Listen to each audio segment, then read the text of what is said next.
So we'll try to finish this presentation in 2021, but I can't make any promises.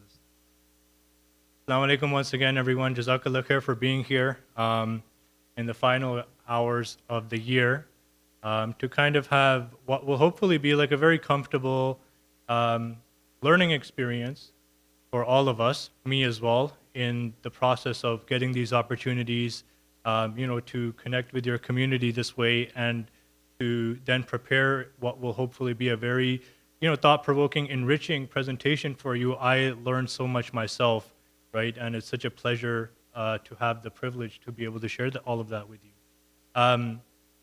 And this topic in particular is something I picked up in a university course. I was doing my master's. I am doing my master's at a snail's pace in Middle Eastern history at University of Toronto.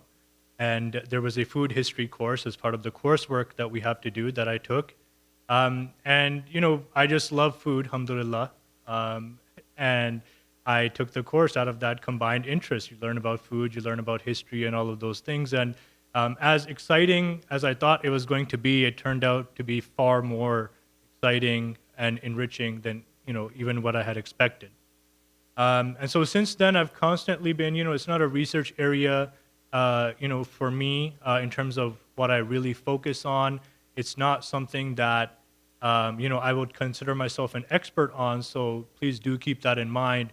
There are a lot of people who go very, very deep into the history of the production and the consumption and other aspects related to food, right? And in terms of Islamic history as well. Jazakallah khair, Sheikh. Better? Jazakallah khair. And so, what I did want this to be, though, what I'm trying to say there is that there are people who are experts. They go into a lot of very rich detail. And a lot of what I want to do is just kind of introduce certain key ideas, key concepts, and key resources to you that you yourselves can then use to hopefully go and learn more, because there's a lot of information to pack, and I don't want the presentation to go very long, and I don't want it to be like very heavy either. This is everybody relax and just hopefully you'll find the things that you see here interesting, inshallah. So I want to start off with an anecdote that's known from early Islamic history. This is after the time of the Prophet Sallallahu Alaihi Wasallam, but during the time of the Khulafa al-Rashidun, when the early Muslim conquests were happening.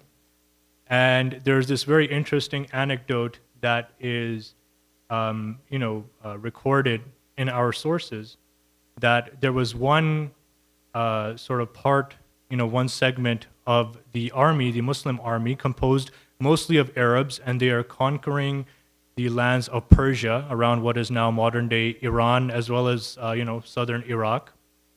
And they come across this camp of Persian soldiers. And when the Persian soldiers realize that there are these approaching Arab soldiers, they kind of flee the camp, they run away, and they leave behind all of their things. And two particular things that they leave behind are a bag or some kind of container full of dates, and another container full of rice. The Arabs, every single Arab who is, Muslim, who is in this conquering party, has never seen rice before, right? They're obviously very familiar with dates, but they've never ever seen rice before. And remember, this is a particularly small party. It's not to say that there was no rice ever seen in Arabia or nobody ate it, right? But this is that particular small group of soldiers that was traveling together. And so the leader, he says to his men, he says, eat the dates, because we obviously know what those are, but leave this other thing, we don't know what it is, and it might actually be poison that the enemy was preparing to use on you. So they eat the dates, and they leave the poison that was in the other basket. And while they're enjoying the dates, one of their horses decides to check out the rice and starts to go and, just eat the rice. Now they're worried about the horse because they think it might be poison. They think the horse is going to die, and that's not a wastage, especially when you're a moving party of soldiers, you can afford to have. So they say we have to slaughter the horse and make use of its meat before the horse, the poison spreads throughout the body of the horse. So they are interested in doing that, but one of them says, "Hey, let's just wait." And it's actually the owner of the horse, of that particular horse. He's not as much in a rush to have the horse slaughtered, so he says, "Let's wait. Let's see what happens first, and then we can sort of try to figure it out." Nothing happens to the horse. By the morning, the horse is fine, right? So they realize, okay, it's probably not poison since the horse is fine, so we can try out this thing as well, right? And they light a fire and they try to cook it in the way that it sort of makes sense to them to cook it. They burn off the husks. It was unhusked rice, which was kind of like probably adding to the mystique of it. Like there's this new thing that they're not very familiar with.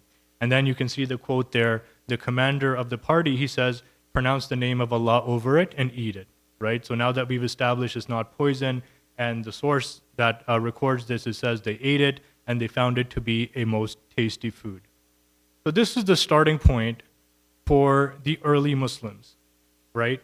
And the expansion that was happening of the Muslims, both as merchants, right, as military sort of personnel, people who were part of the conquest, right, as traveling scholars and Sufi teachers, in so many capacities as the Muslims were moving, they were going to engage with new cultures, they were going to learn about new foods, and they were going to share their foods with the people that they encountered as well. So I like to start off with this because it's a very interesting starting point of that exchange, a very, very simple example. And obviously, like, you can go to essentially any Muslim culture around the world today, and rice in some way is definitely part of that culture, right? And in many cases, it's a staple, right? It's a core part of the culinary culture, the food culture of those large segments of the Muslim Ummah. But this is the starting point. And it alludes to a few things about why we study food history, right? Food history, actually, within the discipline of history overall, food history is the fastest growing subfield in terms of research. And there's several reasons for that, why academia is suddenly so interested in food, and we can discuss those, inshallah. But the most obvious one is that food is an essential, very intimate part of everyone's life. There are other aspects of culture that you can sort of opt out of, right? Maybe your culture produces a certain kind of music, but you have no interest in music, and so you can kind of opt out of that. You don't have to engage with that. But food is essential for survival. To survive, you have to eat. And when you eat, you have to make certain choices, no matter how limited the range of choices there are. And as you make those choices, as you develop certain preferences, that is each individual contributing to an overall very dynamic culture. So it starts at a very intimate experience and turns into this ever-changing culture. Food is always changing, always in flux. Every time something is made, essentially in theory, right, not practically speaking, but there is a slight change, something different is happening. So food history is very tangible, right? You can taste the history in a sense when you eat a particular food, right? There's very few other ways that history can appeal to your senses a certain way, but when you taste a food, that is a very, very intimate experience. And because it's so personal, it leads or has the potential to lead us to an enriched appreciation, right? Appreciation is a very, very important thing to understand. It leads to an enriched appreciation for, first of all, Allah, right? Our creator and our sustainer. Both the way that Allah created foods that become the basis of the foods that we make, with the creativity and the intelligence that Allah gave us, but also the ability to taste. Imagine life if you couldn't actually taste anything,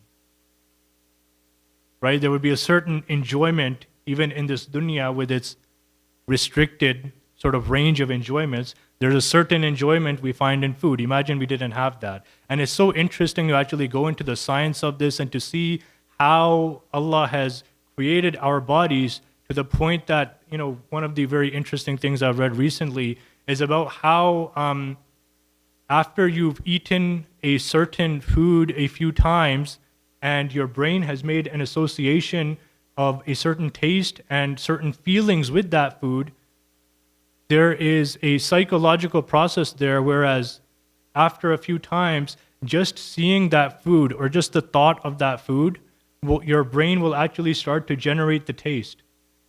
So you can actually taste food that you are not eating just by thinking about it or having you develop that relationship with it, right? So, and then of course the complexity of the fruits and the beautiful, the different meats, right? The game that is available and that has been made permissible, and all of the different qualities in terms of taste, in terms of the nutrients that all of these things give us. All of that is from Allah. So it increases our appreciation from Allah. The Bismillah before eating and the Alhamdulillah after eating has the potential to be a lot more special, a lot more coming from the heart if we really think about where has this food come from, right? And that leads to, everything and person involved in producing that food. So that includes things like, understanding the role of from the water cycle to thinking about things like farmers' rights. There are huge farmers' rights protests happening in India throughout this entire year, for example, right? There are issues here in Canada and the United States about undocumented immigrants who are the labor on the farms that produce the food that you and I eat, and the ways that they are treated, the injustices that they go through that nobody ever hears about and nobody ever advocates for their rights, right? So there's so many of these dynamics. The food that's sitting on my plate, where has it come from? Whose labor went into it? How can I appreciate all of that as I eat it rather than just, quickly getting through the process? The shared experiences is something we also come to appreciate, right? The shared experiences and the shared history with people who we may think of as different or distant.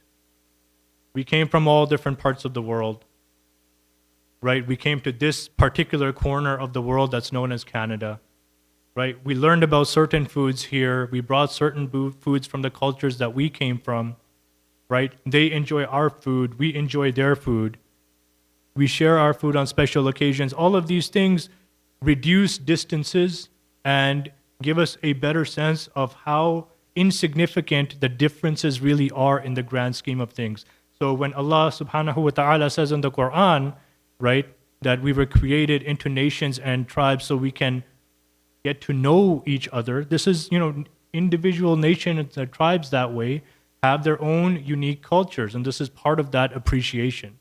So we can get to know each other, right? And hopefully it also inspires us to take some leaps of faith and try foods that we may be apprehensive about, try foods from different cultures that we may have some reservations about, or we've never tried before, but we kind of hesitant and we're not sure how it might taste. Like, take the leap of faith, just try it, right?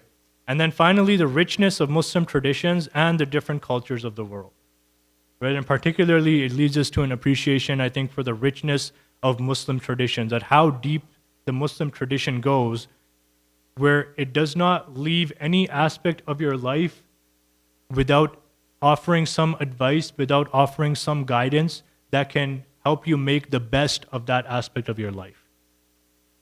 It's not just, here's, you have to eat, figure out how to eat. You have to eat, find the food, eat it, right? Our tradition is so much richer than that. It's so comprehensive, right? And to get another sort of, appreciation for why food history is important and why we should be studying it is this particular example. Some of you may have already read it by now. But this question of, did the Prophet ﷺ eat pumpkins? We all know what a pumpkin is, right? We saw a lot of them in October around like Halloween and Thanksgiving and things like that. There are several authentic ahadith in which we learn that the Prophet ﷺ really enjoyed eating something called dubba, right? Translated as pumpkin in many translations of hadith. If you look it up, if you Google right now, did the Prophet Muhammad ﷺ eat pumpkins? There will be all of these websites that tell you, yes, he did eat pumpkins. He loved pumpkins, right? Now, there are other authentic ahadith that use the same word in Arabic, dubba, and they tell us, one of the Sahaba narrates, and it is authentic, that the Prophet ﷺ forbade us the use of pumpkin. And again, the translation is pumpkin. So one hadith is saying the Prophet ﷺ really enjoyed pumpkins. Another one is saying he forbade the use of pumpkins. And the even bigger curveball is that pumpkins are native to the Americas. There were no pumpkins in 7th century Arabia when the Prophet ﷺ lived there, as far as we know, as far as all the ecological and archaeological and historical literary evidence goes, everything points to the fact that there could not have been pumpkins there, right? So how do we understand this then? And this is a realization. Now, this is the missing factor, right? The whole debate doesn't go very deep until you get to the point that, well, pumpkins didn't even exist in that region at that time. So what vegetable is the Prophet ﷺ actually talking about here? So the scholars, having brought in this food history perspective and knowing that pumpkins were brought to the Asia and the rest of the world through what's known as the Colombian Exchange, which we'll talk about, they say, okay, duba is probably more accurately translated as gourd, right? And gourd is a family of different species of flowering plants. There's many different types of them, right? Such as squash and many other ones. And pumpkins are just one particular variety. And the question still remains, so which one of those varieties did the Prophet ﷺ enjoy eating? And which one of them did he forbid, if he forbade eating it at all? Because the hadith says he forbade us the use of pumpkin, right? Use is more general than just eating. Although eating would be the obvious assumption, but there could be other sort of meanings that should be derived and should be thought of there, right? But the point being that we can't truly understand what this hadith is telling us if we don't have that perspective of food history, particularly the history of the pumpkin, right? So there's a level of appreciation that studying food history gives us, and there's a level of understanding of things that we ought to try to understand. If not as individuals, this shouldn't be like every person's PhD dissertation topic perhaps, but we should have that striving as a community to try to understand every single thing that the Prophet ﷺ said and did and the lessons in it for us. And we need to draw sometimes on other fields of knowledge to develop that understanding. Sources of information when we talk about food history in Islamic context specifically. And I want to share 3 of them with you. Like, these are 3 examples, and feel free to, like, I guess, take a picture of the screen, or this is also recorded, I believe. But you have cookbooks, right? So Muslims did write cookbooks. We know what those are, full of recipes. You have medical texts, and you have collections of anecdotes, right? Cookbooks are obvious, and cookbooks were usually written by people of high culture. So maybe the official, courtly cook or something like that, someone who's working for the Abbasid dynasty in the royal palace in Baghdad, and he is the cook, and he's writing down these recipes for reference, because obviously something might happen to him. The next cook has to be able to replicate those recipes for the enjoyment of the royal family, right? Medical texts. So, before there was a lot of modern medicine, the treatment for any condition often involved food. And one particular example that I've really been interested in is the history of diabetes within, Muslim cultures. Because diabetes has existed for a very, very long time. And it's something that I've had diabetes pretty much my whole life. So I have this huge interest in how did they try to treat diabetes? How did Ibn Sina, the famous physician, try to treat diabetes? So I have an article about it on my blog. If you go to ihistory.co, so that's ihistory.co, not .com, ihistory.co, there's an article you can read about it in depth. But what you'll basically see is Ibn Sina has no solution for diabetes because he doesn't have any kind of understanding of what diabetes really is. What he's trying to do, he's trying to treat the symptoms. In his Qanun fil Tib, right, in his Canon of Medicine, this famous medical encyclopedia that was the standard across the world for centuries and centuries, he's trying to provide you with recipes, basically. If you combine this fruit with this herbs in this quantity, and you have this meat, and you have this kind of water with it, one of your symptoms will be reduced, or it will be treated.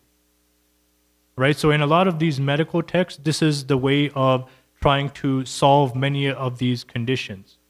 And there's a lot of recent research, because we're in a pandemic, of how did Muslims navigate through pandemics, right? And it's the same thing, different symptoms. If you have the bubonic plague, or you have an advanced form of pneumonia, these are the kind of pandemics in the past, or some kind of virus, how do you treat the symptoms, right?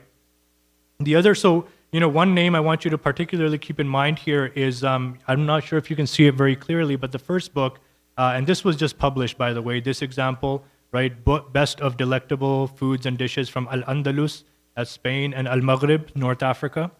So it's written by a scholar named Naval Nasrallah, right? And she writes a lot of these books. She translates a lot of cookbooks and writes a lot about food in Islamic history. So if you really want to go into depth, you can kind of search up her name and find a lot of her amazing work.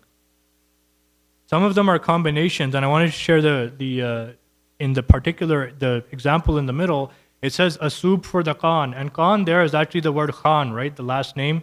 Many people have the last name Khan. That's basically what it's referring to. So this is a translation of a book written in the 1300s by a Uyghur Muslim whose name was Hu Si Hui, and he was the chief physician in the court of Khan Balik. And Khan Balik later became known as Beijing. It's today the capital of China. It was established by the Mongols when the Mongols conquered China. And then they brought in this person because of his expertise in medicine. He was the chief physician for the Mongol dynasty while it was ruling China, right? And so in this book, he brings recipes that he knows of because of his connections in the Muslim world, because he's Muslim himself. He's one of the Uyghur Muslims from Central Asia, right, who we hear often about today. And this is the very first cookbook written in Chinese history, by the way, the very, very first one, the oldest one that's still available to us. And this book is full of recipes, and he's taken recipes from Arabia. He's taken kind of ingredients from Persia, especially. So he's introducing things like saffron, right? He's introducing sort of traditional Arab dishes like, a sheep's heart, for example, right? These sort of Arab delicacies. And for some of the things he's introducing, there are actually no names in China. So when he says, when he wants to talk about chickpeas, there's no name for chickpeas in China, in Chinese sort of vocabulary at the time. So what he translates chickpeas as in this book is Muslim beans. But these are the beans that the Muslims eat frequently in Central Asia, in Persia, and in other places. So chickpeas is translated as Muslim beans.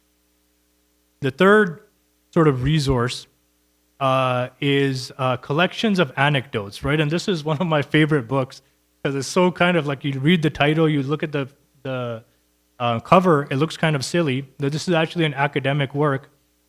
And you might recognize the name.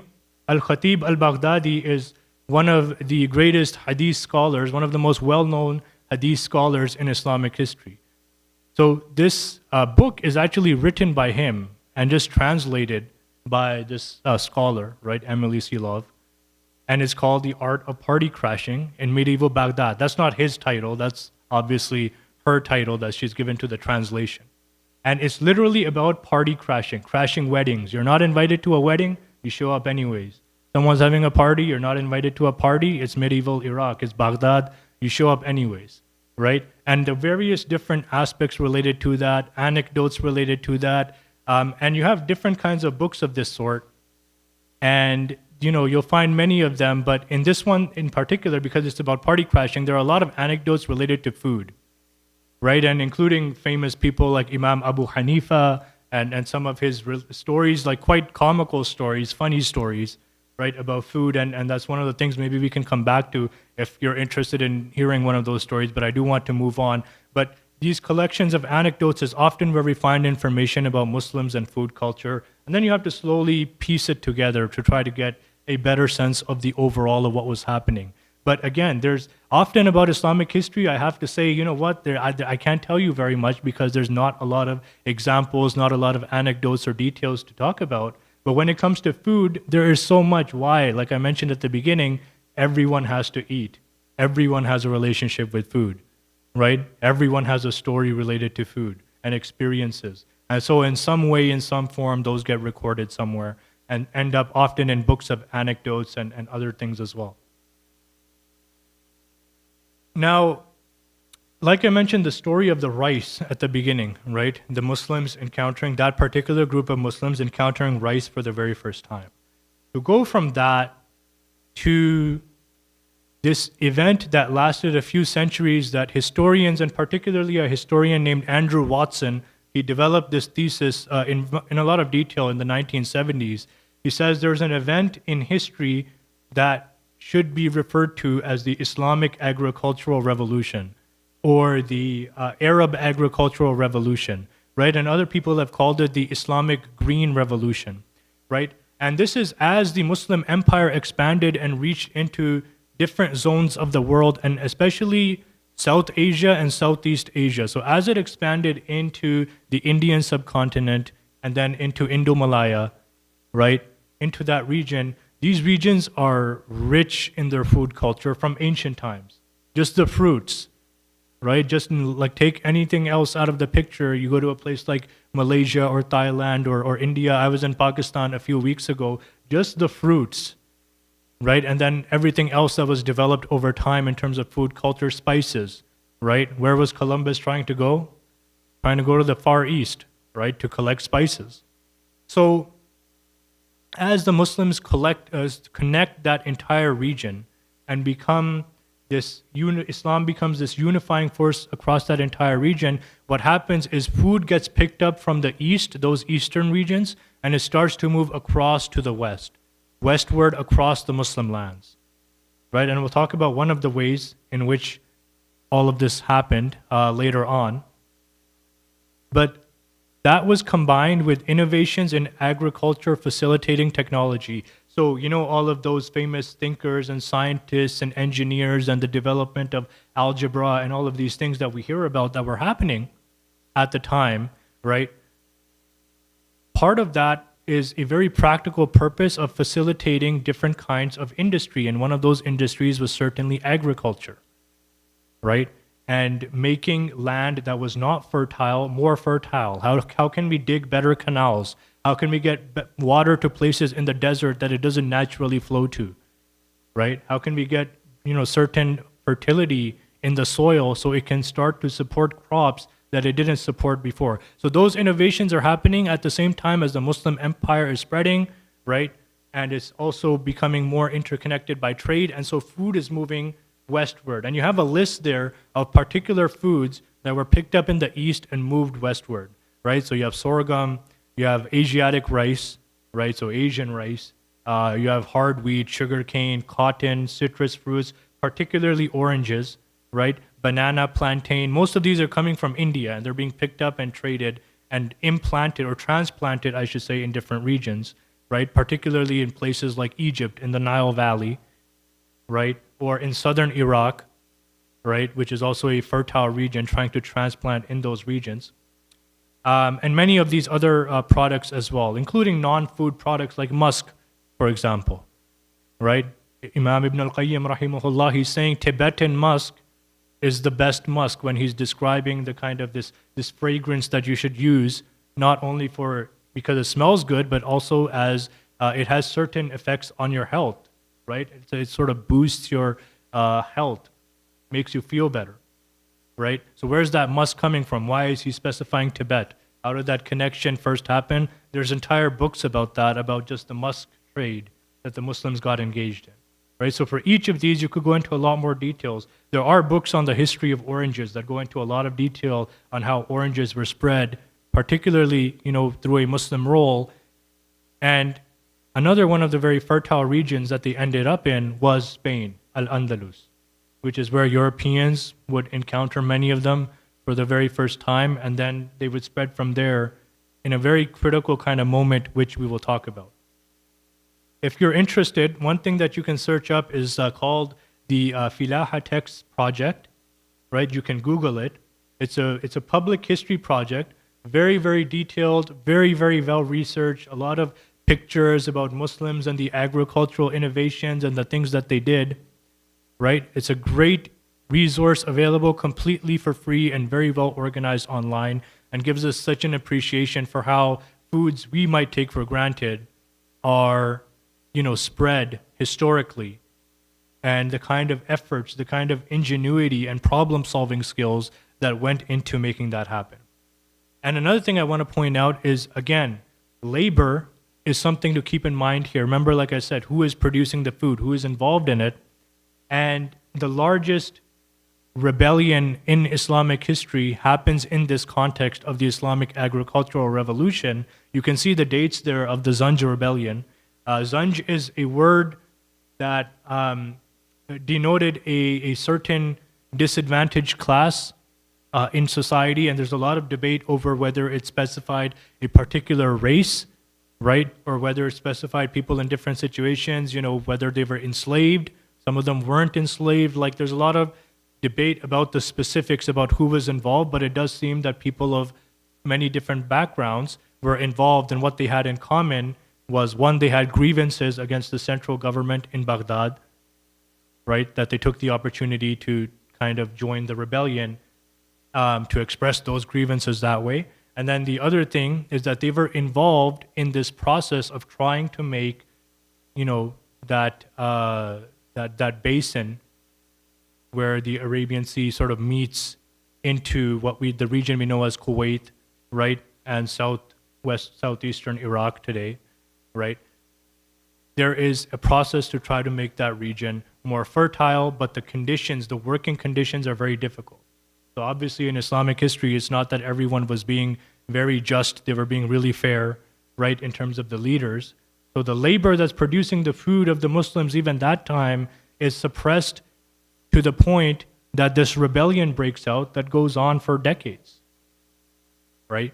So that's another aspect to keep in mind. If you ever learn about the Zanja Rebellion, or you get a chance to kind of look it up and you're more interested in learning more, that's happening in the context. Not everything in Islamic history was amazing and beautiful and played out very well. A lot of difficulties because it's real life, right?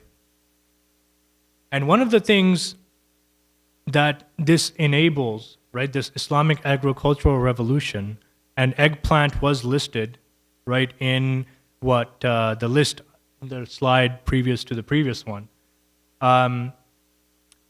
is as people become exposed to new foods, they themselves begin to experiment with new recipes, right? Now, how do we enjoy this food? So eggplant ended up in the Abbasid lands in Baghdad, right? Eggplant came from India, ended up in Baghdad.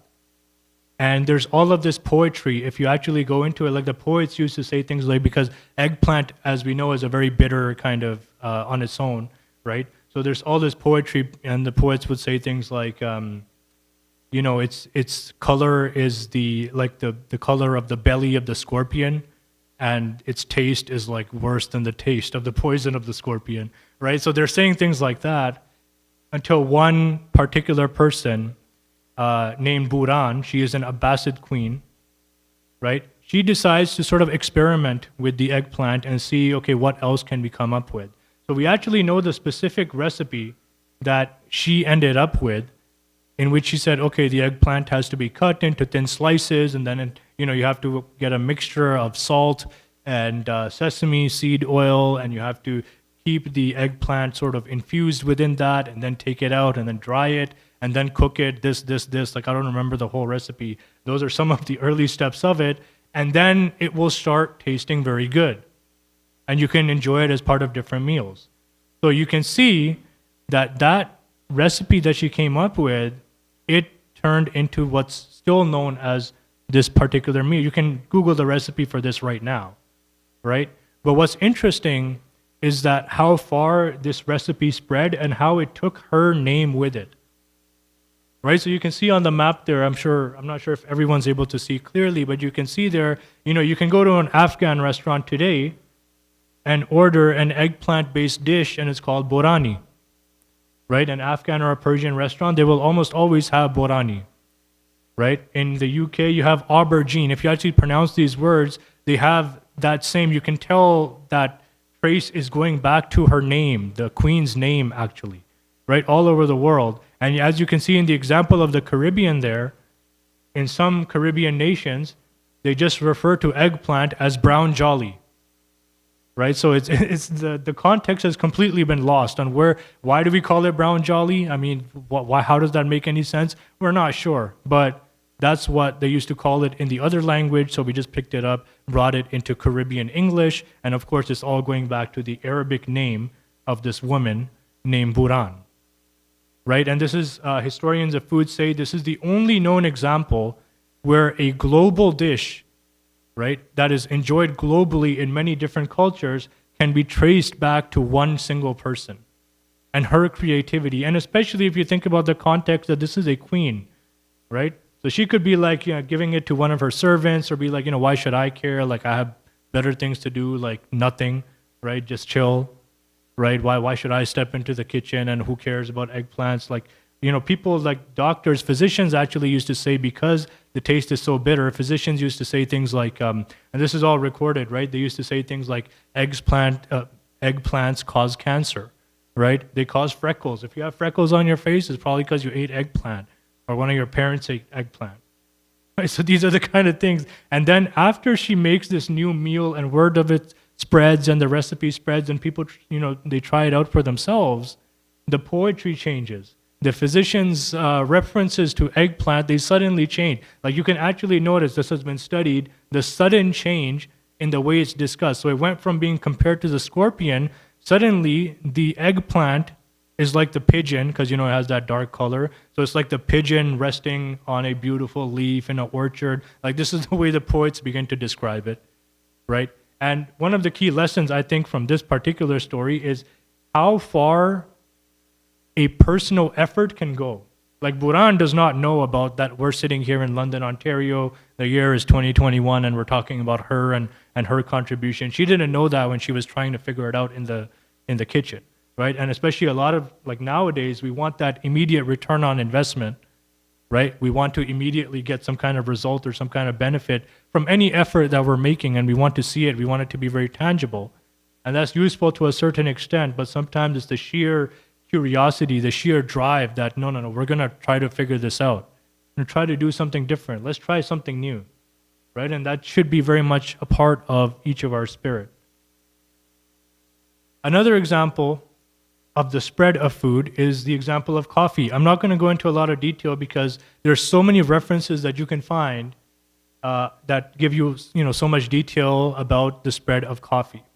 But I want to point out one sort of critical missing piece, right? So we know coffee originated in Ethiopia, and then it was taken across the Red Sea to Yemen, where it was picked up by many different segments of society, but the particular one that we know of is the Sufi sort of practitioners, right, who do long nights of zikr and things like that. And so they realize that this drink, it can help them stay awake, right? And then from Yemen, of course, it spread to all different parts of the world, including here, including Tim Hortons. But what's the missing piece, right? And this, again, is that facilitation for the spread of food, that appreciation for culture, right? And how did Islam contribute to that? The original marketplace of ideas, right? Like when we talk about the internet today, it's the marketplace of ideas. You can Google anything, you can learn, and you can teach, and all of these things. One of the original ones in human history is Mecca, right? Why? Because people from all over the world would go there for pilgrimage, from all over the world, taking these very long journeys, right? It wasn't a direct flight from Toronto to Jeddah. It was a very, very long journey if you read the stories of people like Ibn Battuta, the famous traveler, for example. So along the way, you're sharing your ideas with other people as you travel, and you're picking up their ideas. And then all of you are gathering from all parts of the world in this one place called Mecca. And then because you spent so many years traveling, you're not just going to leave after a week. Maybe you're going to stay there for a month after Hajj or after Umrah. Maybe you're going to stay for 2 months, 3 months, half a year, maybe even a year. You're just going to stay there and try to make use of that opportunity once you've made it. And all that while, you're interacting with different people from different parts of the world, right? There's no real comparison to this in human history. And we should appreciate this role of connecting the Ummah and really the world and the world's different cultures that the Hajj has played, right? And so in the case of coffee in particular, there was a very, well-known debate in the city of Mecca. Once coffee spread from Yemen to Mecca, not much of a distance, right? So once it spread to that point, there's this debate about the social effects of coffee. Should people be allowed to, consume this drink because it's going to keep them up all night, right? And all of the different kinds of activities that we would rather prevent that might come out of that, right? But can we consider it haram? Is it actually an intoxicant? It doesn't seem to have those kind of qualities in that sense. So I don't want to get into the specifics, because this is a fiqhi debate, right? It's a debate of fiqh.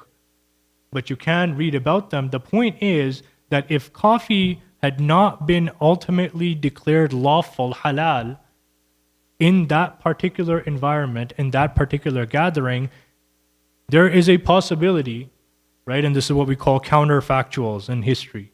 What might have happened. We know what did happen, what might have happened, right? But one of the counterfactuals of the history of coffee is that if it had not gained that particular approval within the city of Mecca, and the richness of the Islamic tradition that allowed that approval to happen, maybe there wouldn't be a Tim Hortons today.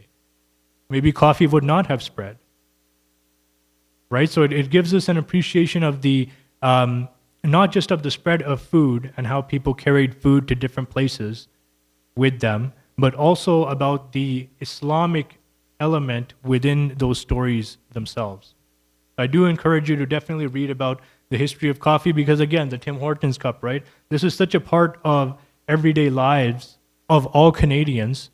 You know, sometimes you meet someone, and I've seen this happen where people meet each other, they're trying to learn about each other's culture, and people are like, do you know Muslims invented algebra? Right? And I'm like, that's okay, that's a good thing to say, sure. But there are better examples that you could probably share with them. Nobody likes math, right? Nobody wants to, like, okay, maybe they don't fully appreciate that without algebra, this beautiful prayer hall could not have been constructed this way, right? Or any of these things. Our lives would be so different if Al-Khwarizmi had not developed that system of algebra. But when you're just talking to someone you met 30 seconds ago, maybe that's not the most interesting conversation to have. Tell them about something that's a very, very intimate part of their life every day. Tell them, you know, like that same Sharia law that you might have all of these misconceptions about. That Sharia law is probably the reason that you're able to drink coffee every day. And all of the enjoyment and benefits that you get out of coffee, that same Sharia law that you hear about in the media, it's that system that gives you coffee in all different parts of the world today. Right? That's going to have much more of an impact than getting into the nitty-gritty of algebra and all of these things. Right? So this is one of the reasons to understand the different, many, many different contributions that Muslims have made in Islamic history. Now, what about food and culture? And I just want to share some anecdotes with you. You know, this is to give you, again, an appreciation and open some doors, maybe some questions, maybe things you can Google. And by the way, before I proceed, because a lot of these are like half-finished stories, so people are like, what's going on? We just like quickly read it and moved to the next slide. I know there's a whole kind of thing about, you know, don't trust Google, don't just Google stuff, don't just read Wikipedia and stuff like that. That is where research starts. Right? The question isn't don't trust Google because we all do. Right? We all will Google everything that we need to know. We all will ultimately end up on Wikipedia. But what we have to do is how? How is the question? How do we learn how to ask good questions to Google so we can find the content and then learn about things that are likely to be authentic? And then there's a whole research process. Right? So basically what I'm trying to say is, and again, I don't want to spend too much time on that because that's a side note, a tangent. Maybe we can get to it during Q&A. But read these things and hear some of the names I'm throwing at you and all of these things, and go ahead and Google, right? And the food history of your particular region of the world or your favorite food, something you love to eat. Where did it come from? Just Google it. You might be surprised, right? And don't just read the first source and then move on. Just spend a little bit of time. You will learn. There's a 90% chance you will learn the gist, the true story of how it happened.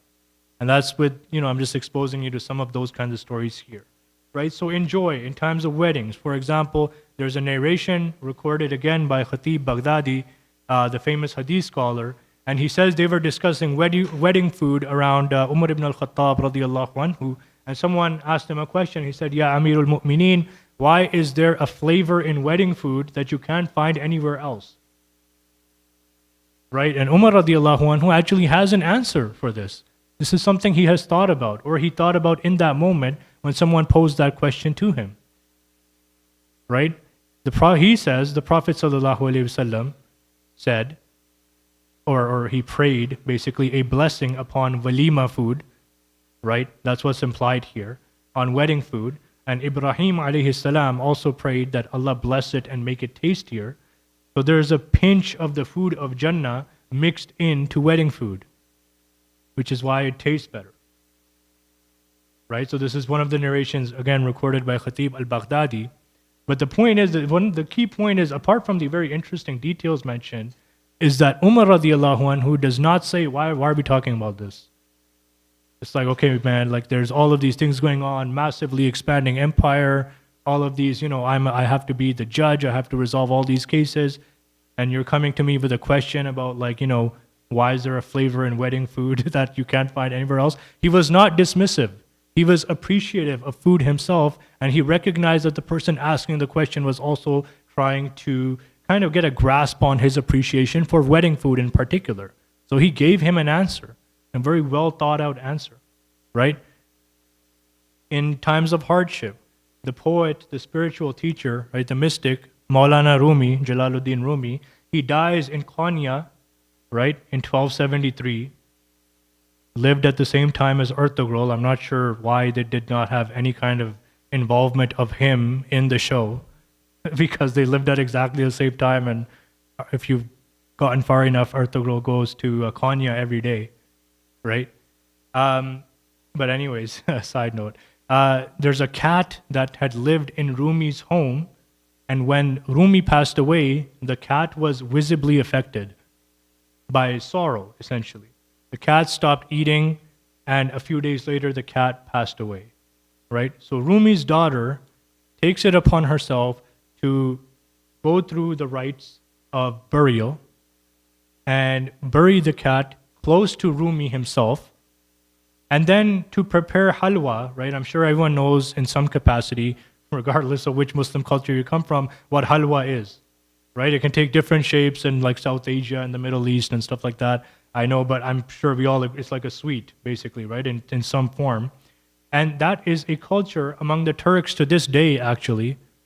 When there is a death and people come to visit, halwa is distributed to those who are visiting, those who are coming to give their condolences, right? And then she has halwa prepared at the death of a cat and has it distributed among Rumi's students as part of the mourning.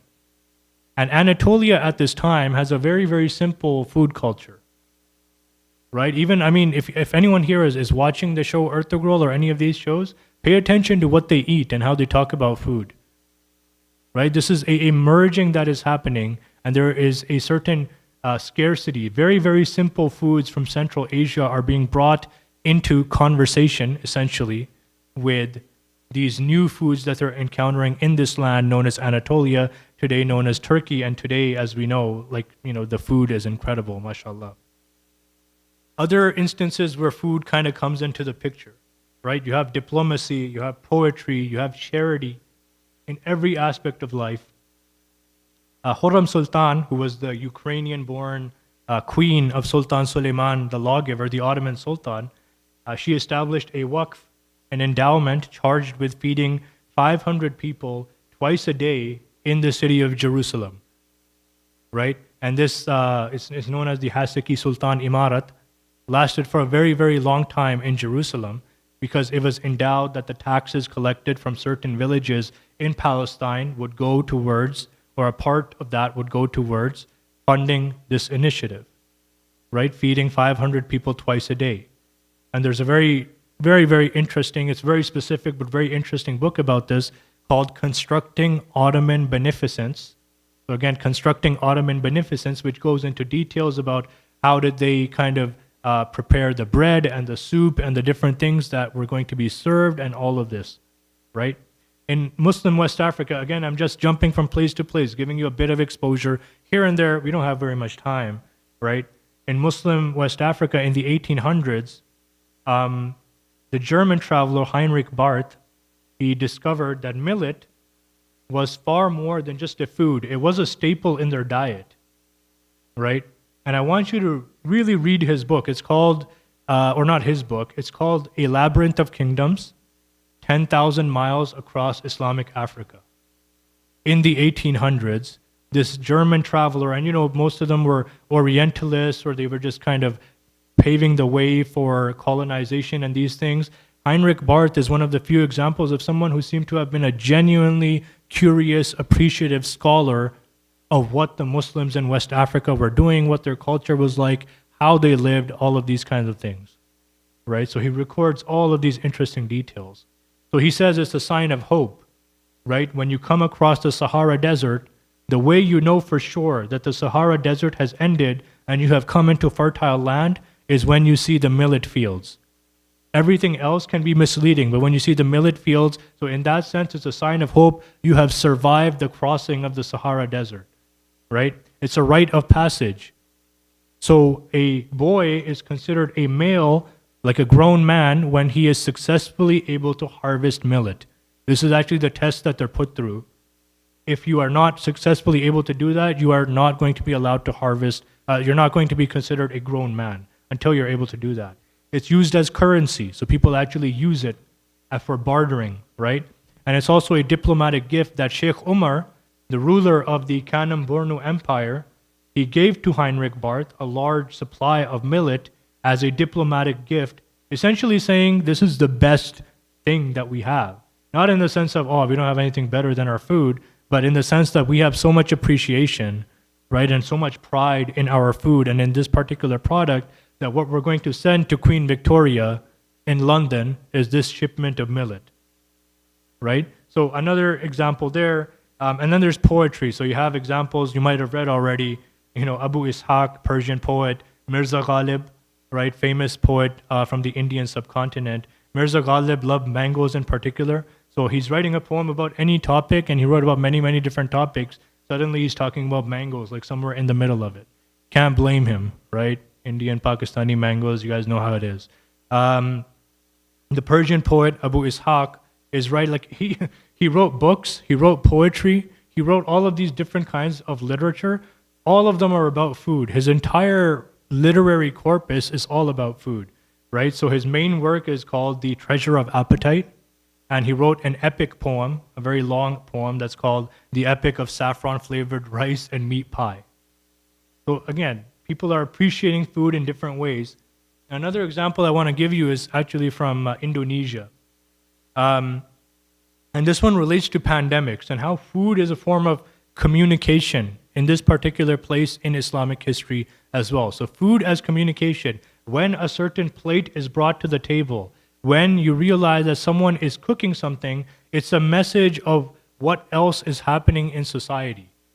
Right? What else is happening in the community, maybe in your household, something cooked. When you smell something, your mind immediately relates that to certain memories or certain knowledge that you have that suddenly it clicks in. Oh, now I know what's about to happen, right? So this is an example from Indonesia about managing pandemics. So you have the Sultan of Yogyakarta, and this is a recent example from the 20th century, but there's a plague epidemic in the region. So drawing on a tradition that goes back to at least the 1500s, the Sultan orders that people prepare and eat this meal known as sayur lodeh, right? And stay home for 49 days. This is what they do. This is part of their culture, what they've learned over time, what to do in the time of a pandemic or an epidemic. And you can see the dates there of the previous cases in which the same order was given, right? Sayur lodeh is this dish that's based, it has a coconut base. Coconut, a huge part of the culture in that region, right? And then there's other kind of spices and things that you add. And it's a very, you have to add a lot of ingredients. There's a long list of ingredients, and the dish has to be prepared quickly. And one of the things there is that, you will naturally have to involve different members of the family to go and collect different ingredients, right? So as soon as the order comes, people realize, first of all, it clicks in their mind, okay, there's a pandemic going on, something's going on, this is an emergency, right? Secondly, you send out your different family members to collect different ingredients, bring back the ingredients, and then you start making the soup. And then you enjoy this soup, which has certain health benefits as well, right?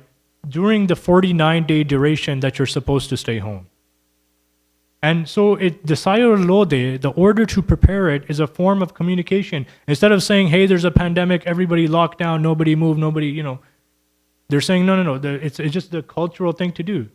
We're not going to say anything about pandemics or epidemic or anything that's happening. All we're going to tell people is, okay, it's time to prepare sayur lodeh. They understand the rest. This is part of our culture. And this is part of establishing trust over time, right? Why do our governments struggle to manage pandemics and all of these things? One of the huge reasons is because there's so much mistrust of the government. I mean, when does the government act reasonably? Ever? When do they ever primarily act in the interest of the average citizen over other interests, right? Especially of those who are already privileged in society. The trust isn't there. There's no time to establish it once the pandemic actually hits. And before that, not much effort, especially in the public health system and all of these things, right? So it's a challenge to suddenly try to develop that trust. But this is a different culture, right? So we can learn about the role of food from all of these different cultures and how effectively that works. And by the way, this particular situation that's described here, the epidemic did not spread very far. So the order was given, people sort of isolated themselves at home and enjoyed the soup, and the epidemic actually died out relatively quickly to epidemics in other places at that time. Manners of eating. And again, there's so much, like this is what I mentioned about the richness of the culture, right, earlier on. And I don't want to go into a lot of detail. There's so much detail, right? Like Imam al-Ghazali, you can get the translation of his book, right, on eating, is part of the Ihya Ulumuddin. You can actually buy the book. It's been translated into very good English and read it. But let's just summarize, right? And again, giving you some key names, some key concepts. Hopefully you're interested to look them up and learn more. So Khatib al-Baghdadi again narrates that Al-Hasan radiallahu anhu, this is Al-Hasan, most likely the grandson of the Prophet sallallahu alaihi wasallam. He said there are 12 features of meal time that a Muslim ought to learn. When it's time to eat, there are 12 things you have to keep in mind. 4 of them are an obligation from Allah, which is to say Bismillah, to know that your food is halal, to take pleasure in it, to actually enjoy the food, and the implication being, not dismissing it or, complaining about the food too much and these kinds of things. And finally, to thank Allah for the food that He has given you. So those are the 4 from Allah, right? 4 were customs of the Prophet Sallallahu Alaihi Wasallam. One of them is the Prophet Sallallahu Alaihi Wasallam. We know he had a particular way of seating or sitting when he was eating, right? And he would sit down on his left foot while eating. So that's one of the things to keep in mind there. Do not reach across the table. Take what's closest to you, right? You can move things around, but don't be reaching across the table for food to grab something. Eat with 3 fingers. The implication being, don't dip your whole hand into the thing, right? Sorry, I keep moving away from the mic. Don't dip your entire hand into the thing. 3 fingers is enough. And that's 3 fingers including like the thumb, right? So your 3 fingers will be enough. And to lick your fingers when finished. The implication being, right, to not be wasteful, not to try to minimize your wastefulness. Right, nowadays we throw entire plates out, right? There's still so much food into them. We're just like, okay, we're done. We're just going to throw it out and leave the restaurant or even at home and things like that. The Prophet ﷺ, his habit is to even try to lick the fingers as part of that appreciation for the food. And then Al-Hasan says, 4 are a matter of good manners. Just generally good manners you should keep in mind. Wash your hands before and after. Take small bites, right? And you can tell, like this is, nowadays we're like, okay, this is common sense. But you can think about the time when, this is literally 1400 years ago, right? When Al-Hasan radiallahu anhu is making this statement, take small bites, right? Chew thoroughly, and don't stare at friends. Don't stare at someone while they're eating. And this is one of my favorite ones. It comes up again and again in the sort of books of anecdotes, right? So someone's party crashing, and they're eating at a wedding, and someone else is like, I don't recognize that guy. Who is he? This is medieval Baghdad, right? And the guy says, wait, first of all, let's forget about you recognizing him. You're looking at him suspiciously. Don't you know you're not supposed to stare at another person while they're eating, regardless of how they got there? We'll figure it out when he's done eating, but it's good manners to not stare at someone while they're eating. And it is really weird, I'm sure we all know this, if you're eating and someone else is just kind of like looking at you like for too long or something, like really, really weird thing to do. Like, let's not do it. Other kind of things that I pulled out, I just wanted to point out, right? Imam al-Ghazali, says not to do anything which others hold to be unclean. So he just sums it up that way. By Imam Ghazali's time, he's making a very clear statement. He says, look at your local culture. What do people consider to be, I mean, you have a bare minimum standard, but you have something more than that as well. So what is it that people consider to be unclean, right? Or a lack of etiquette? And pay attention to that and follow that local custom. And one of the things he says is that, it's my favorite one, is Imam Ghazali basically says, no double dipping. Right? If you read the quote, he says, no double dipping. He should not immerse in the broth or in the vinegar what is left of any morsel he has cut with his teeth. Right? So the point here, again, to give you like these small bits and pieces, is to give you an overall sense of all else that you may not know about that's out there, that I may not know about, that we should strive to learn. Right? And another person I want to mention is Ziryab. If you look into food history, you will hear this name come up again and again.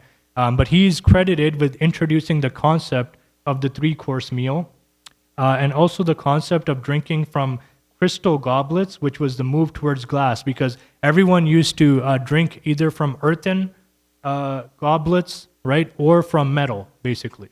And Ziryab was based in Spain, in Al-Andalus, and he was originally from Iraq, but he moved to Al-Andalus and really did transform the culinary culture of Al-Andalus, from where everything was being picked up by, of course, the French in particular, who today claim that Muslims can do no good for the world, right? But also by people of other cultures.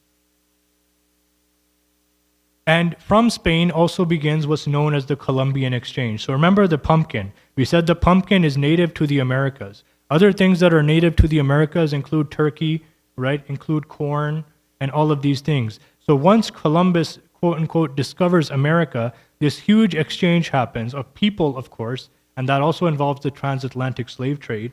But you can see particularly as well of foods and diseases. Disease is mostly a one-way kind of trip, right? Because anyone living in Europe, Asia, Africa was pretty much immune or could develop immunity to most diseases, unlike the indigenous peoples of the Americas, which is why they were wiped out so quickly, right? But anyways, so you have all of these foods moving into Europe and moving in interesting ways. So the question of why is Turkey called Turkey, right? It didn't go to Turkey first when it was first discovered in the Americas, right? But that's exactly what the Europeans thought. So you have turkeys kind of coming in all over the place on different ships, going to different ports, etc. And one of the first places this animal, which was known as the fil murg, the elephant chicken, right, is embraced is in Turkey. And so the Europeans, they come up with all of these names in French, in German, in basically every European language. The name for Turkey sounds something like Turkey.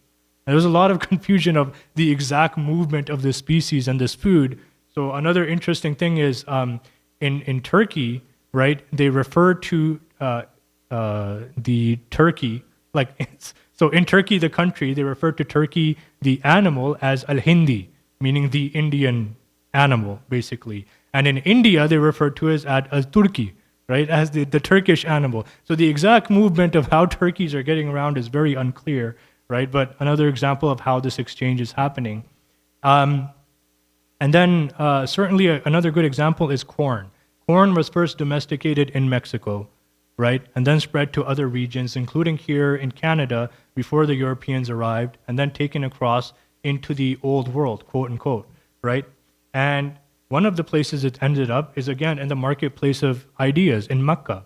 So if you go to South Asia today, one thing you will notice is in many of the languages, cornbread is literally, in some variation, is called something from Mecca, right? So I'm Punjabi background, we call it makki di roti. It's roti made from makki, something that has come from Mecca, right? Another, like in Urdu or in Hindi, they call it makkei roti. So it's roti, but you'll notice like in all of these languages, and not just the Muslims, by the way, the Hindus and the Sikhs, the northern subcontinent, referring to cornbread by this very particular name because it has gone through Mecca, which is where they picked up the concept of corn. Someone had brought it there, and originally coming from Mexico, and then it moved to the subcontinent where it's very much enjoyed today, right? And then you see, obviously, in the other direction as well, Fruits are being introduced like citrus fruits, banana, coffee, right?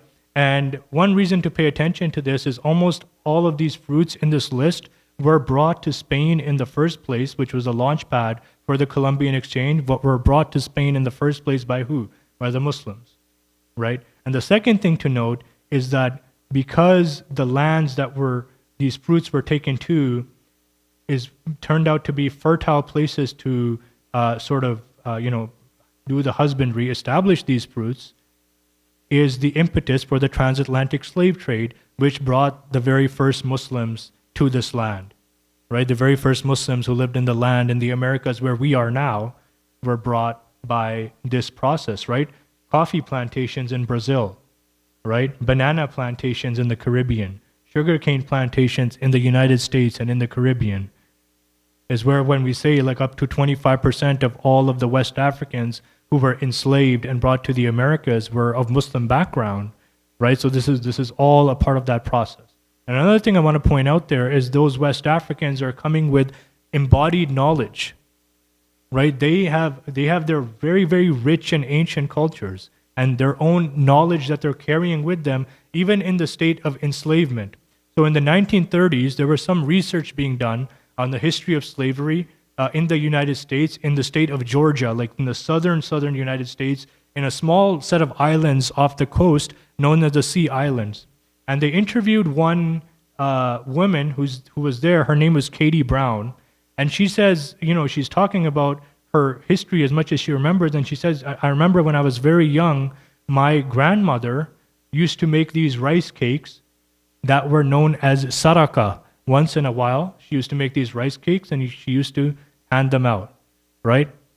And that is something that obviously Katie Brown, she barely remembered it, but the word she's actually saying is sadaqah, right? She's saying the word sadaqah. So her grandparents were enslaved in the Sea Islands, in Georgia, in the United States, obviously of Muslim background. And in the region of West Africa that they came from, there is a tradition that every Friday, sadaqah is given in the form of rice cakes. So women will make rice cakes, right, and give them out as sadaqah. And even in the condition of enslavement, they tried to maintain that tradition. All of the context was lost, all of the meaning was lost. But even up to the 1930s, like Katie Brown is saying, I have this faint memory. My grandmother used to make these rice cakes, and they were called sadaqah. And she doesn't know that it's not the name of the rice cake that's sadaqah.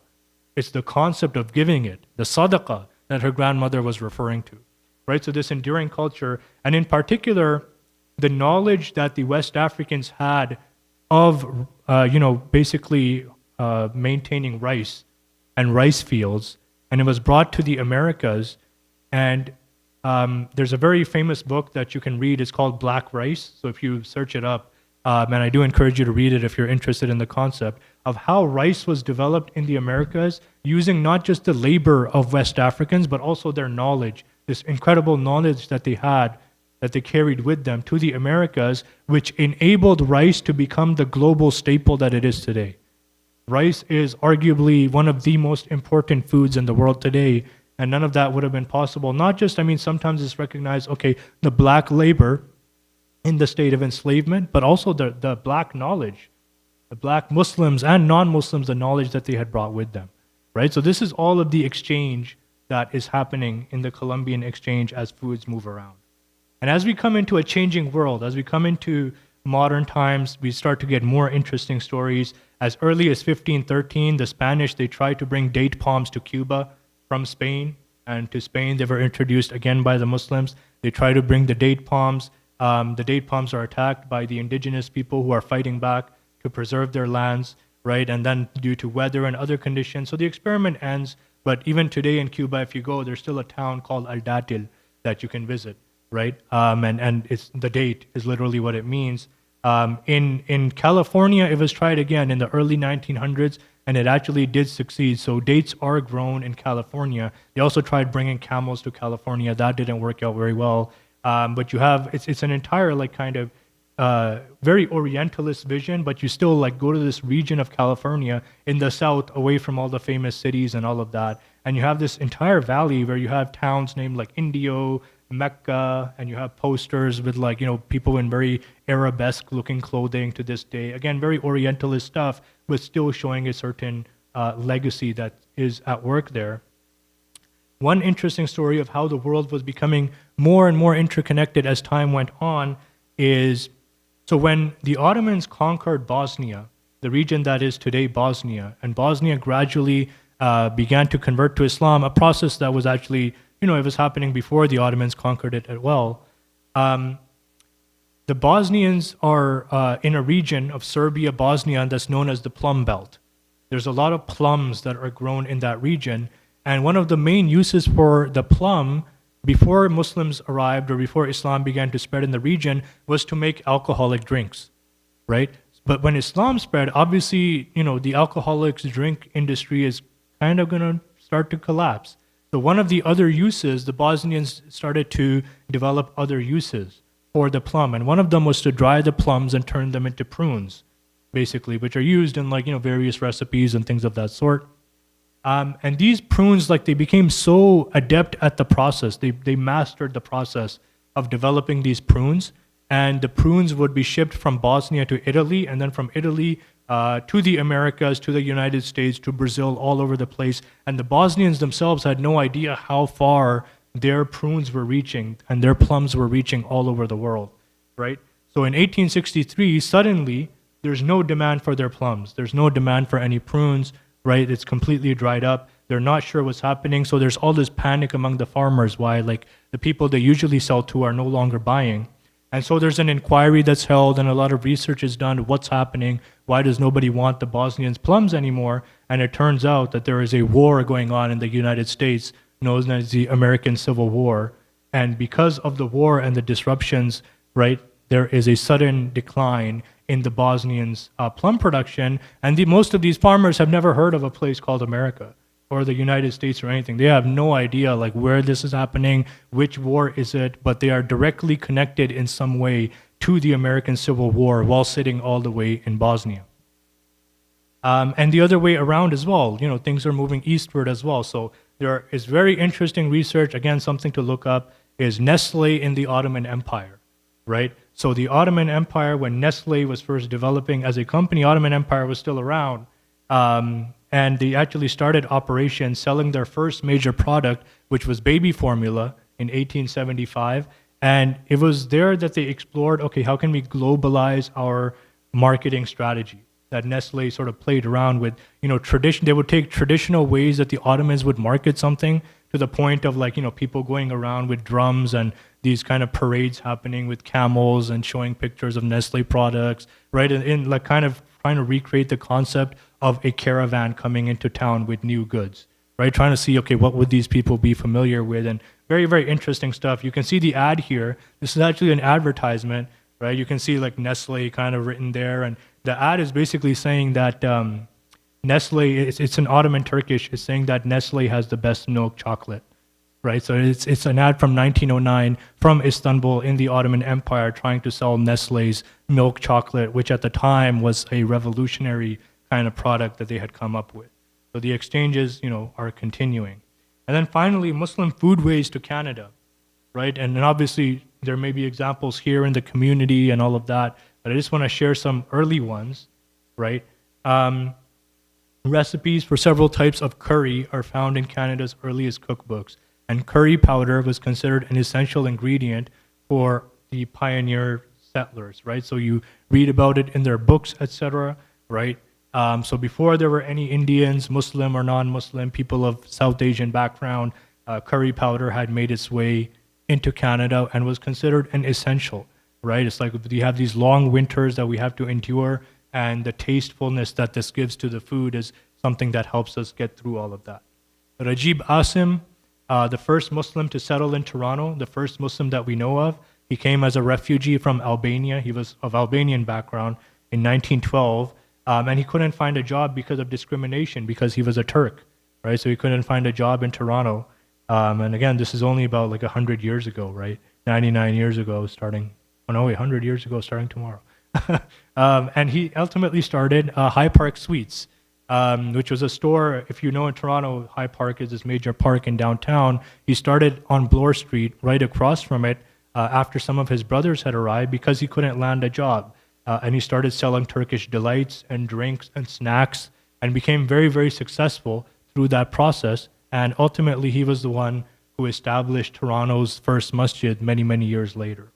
Right? In the prairie provinces, you have examples of Habib Saloom, who is an Arab Christian, and he remembers that the Arabs in Saskatchewan, the Christians and the Muslims, would mutually share food with each other, as well as their indigenous neighbors. So they would all share their food during the Great Depression, when it was very difficult for everyone. And he actually has this book, it's called Arab Cooking on a Saskatchewan Homestead. He's still around, but he was very, very young at the time of the Great Depression, and he's very, very elderly now. And he is actually a food journalist, a food writer. His name is Habib Saloom, but he goes into some of the details about how they would share the food. And again, this is the Great Depression, right? So we're talking about the 1930s. And finally, you have the example of the person known as the Arctic Arab, right? So you can see the book again at the top there, Memoirs of an Arctic Arab, the story of a free trader in northern Canada in the years 1907 to 1927. So in those very early years of Muslim settlement in Canada, you had this person named Ahmed Farran, who called himself Peter Baker to sort of help himself fit in, Lebanese Muslim migrant to Canada, running all over the place in what is now Northwest Territories and Nunavut, involved in the fur trade and trying many different businesses. And one of the businesses that he tried was he would take this new thing that had come out called orange soda, right? Your Crush or your Fanta or whatever, right? Crush is better. Anyways, so he would try and take that up into the indigenous communities, because that's not something that they had access to.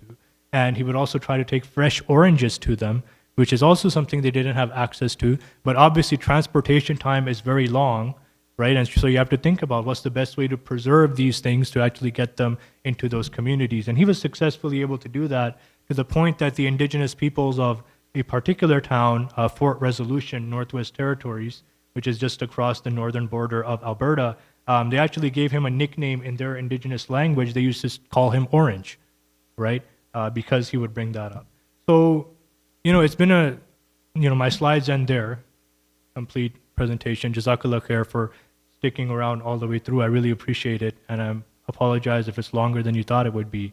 But the point being, again, going back to the original point that I made, appreciation and understanding, right? Get a better understanding of where our food is coming from and get a better appreciation of that.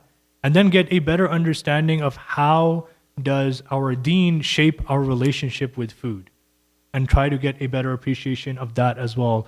So many things that the Prophet Sallallahu Alaihi Wasallam, so many ayat of the Quran, right, and so many different sayings and teachings of the scholars over 1400 years give us a rich, rich corpus of this appreciation for food that we can learn from.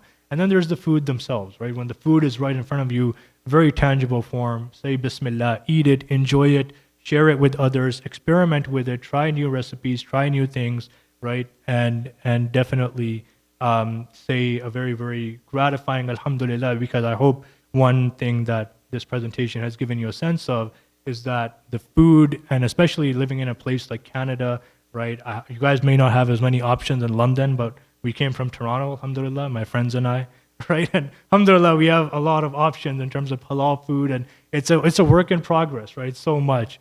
And so where did all of that come from? And all of the effort and contribution that has gone into that process, giving us the lives we enjoy in that aspect today. So Jazakallah khair for listening. I'm not going to keep the whole audience around for questions. If you do have a question, you can sort of come up to me and we can talk about it, inshallah. I can stick around for a bit if my friends give me permission, who I came with. Okay, they do. Well, one of them does. The other one's still thinking about it. He's like, it's already kind of late. But yeah, I really appreciate it. Jazakallah khair. Assalamu alaikum.